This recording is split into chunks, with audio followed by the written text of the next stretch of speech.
नीलांचल निवासाय नित्याय परमात्मने बलभद्र सुभद्रा जय जगन्नाथ है नमः। जय जय जगन्नाथ जय जय जगन्नाथ जय जय जगन्नाथ। आज समस्त को पूरी श्रीक्षेत्र धाम स्वागत। आज गोटे बहुत भाग्य मन कर कारण आम आज पूरी श्रीक्षेत्र धाम पहुँची जाइछु। ज्येष्ठ पूर्णिमा पर जो देवस्नान पूर्णिमा होता है तापर चतुर्था विग्रह असुस्थ बा ज्वर में पड़ी था 15 दिन लगी। से 15 दिन में अनेक नीतिकांति होता है, आयुर्वेदिक उपचार होता है, सहित खड़ी लगे विजय नेत्र उत्सव विभिन्न होपर रथयात्रा अनुष्ठित होता है।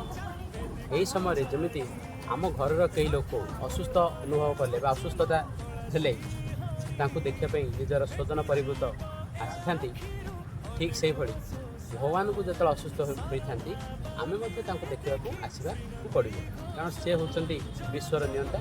से जो असुस्थ अनुभव करें आम निश्चय आसवाक पड़ो।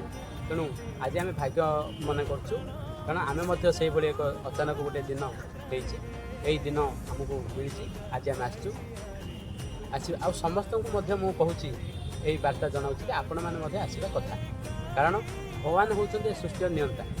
तेणु से जो ज्वर पड़ुं मानवीय लीला प्रकर कर देखा आसवाक पड़ो। आज आम जो आसलु बहुत खुशी एक बहुत खुशी माहौल आम देखी। बर्तमान तो पूरा चतुर्पाश आम बेढ़ा परिक्रमा कलु, अभड़ा खाइलु, भगवान को 7 थर दर्शन कलु।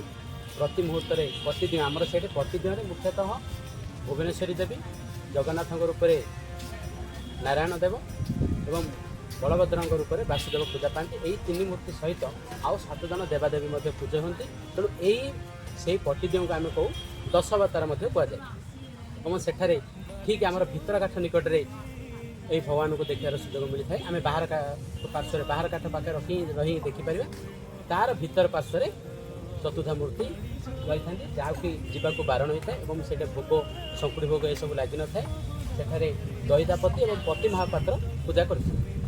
तेणु आज आसलु चतुर्पार्श्व बहुत खाली पूरा बुलिलु परिक्रमा करने सहित अभड़ा खाइलु, भगवान को देखिलु, भगवान को ए विश्वर सुख दुख सब दूर करने आम जन। तेणु आशा करें आपण मैंने आसी जदि ये वर्ष सुजोग न मिलला आसंता वर्ष निश्चय आसवे कारण जे जगत को चलाउछन्ती तांकर जतले मानवीय लीला आम देखुचु देह असुस्थ होची आम आसी दर्शन करवा और आशु आरोग्य आम कामना करा। आम किए करने कि जो आचार जो नियम पड़े अच्छे से नियम पालन कर सब करवा कारण यही समय जगन मंदिर को भी परीक्षा मंदिर को टिकनिक देखा पूरा सुजोग मिलता है कारण कौटे क्यों पार्श्व देवादेवी अच्छी क्यों मूर्ति अच्छी सब पूरा खाली थाए।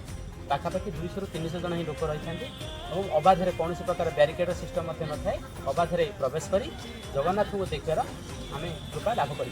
जय जय जगन्नाथ।